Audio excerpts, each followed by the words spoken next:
Question is, we the youth are living in times when change is the only constant. How do we cope up with this ever-changing environment in life? We have to continuously evolve ourselves, and we have to continuously remind ourselves so that we do not waste time. It's an era where you are living in an environment where you don't have to really go too much out of the way to learn about and get to the information. But on the other hand, also it can be misleading. An example comes to my mind very quickly.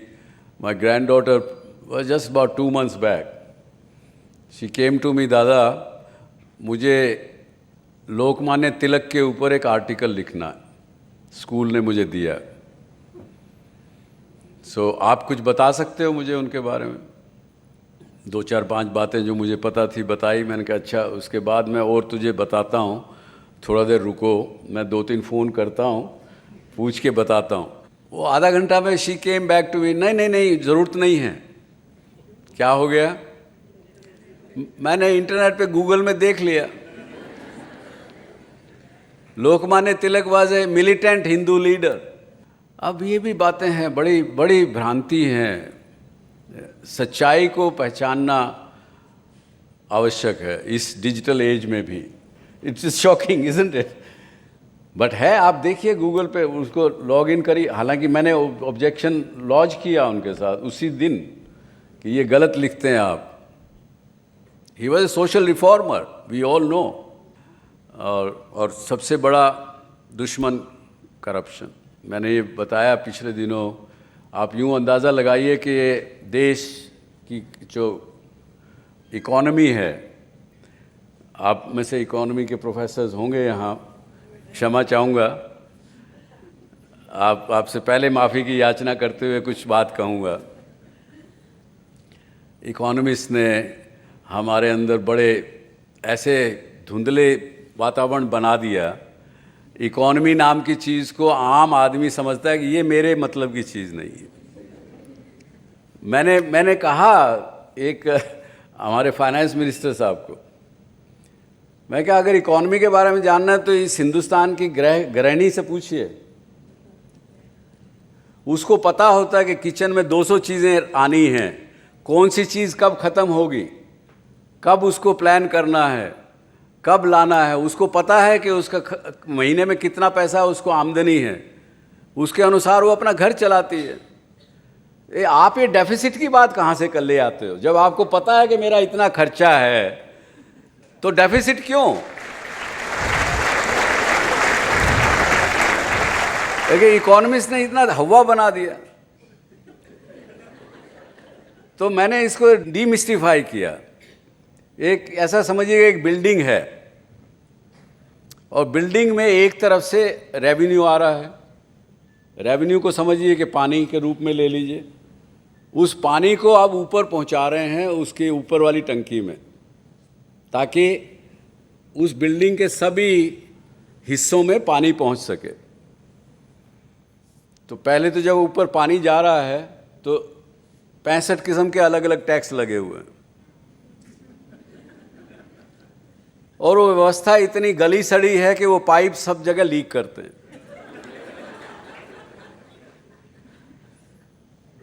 जितना पैसा आप ऊपर pump करते हैं उसका 20% ऊपर पहुंचता, 80% निकल जाता है। चाहे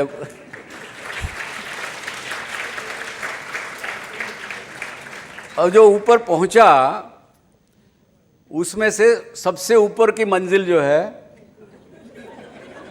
उसके अंदर पैसा चाहिए किस चीज़ के लिए? क्योंकि जो आपने डेफिसिट का कर्जा कर रखा है उसका ब्याज देने के लिए।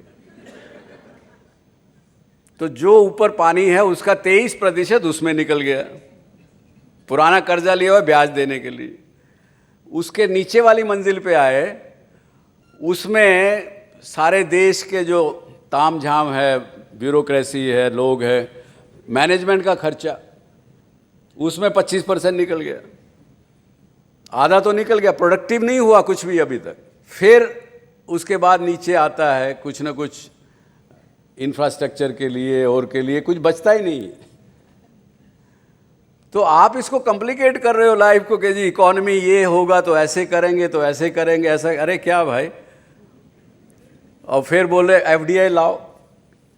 एफडीआई का टैंकर पानी का जैसे बिल्डिंग में मंगाते हैं, ऐसे टैंकर बुलाया पानी का।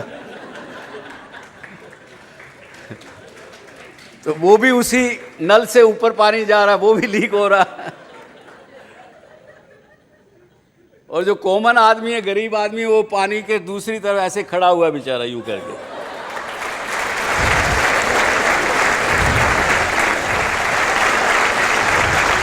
ये इकोनॉमी है।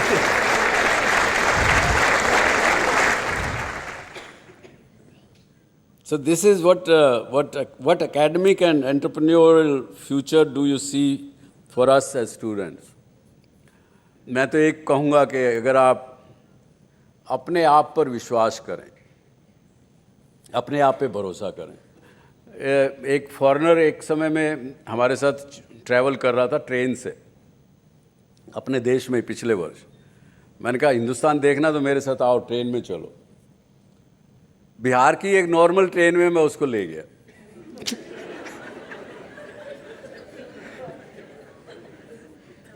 एक स्टेशन पर हम पहुंचे तो गांव के एक परिवार अपना पीछे कुछ डाले हुए मियाँ बीवी 2 बच्चे स्टेशन पे पहुंचे।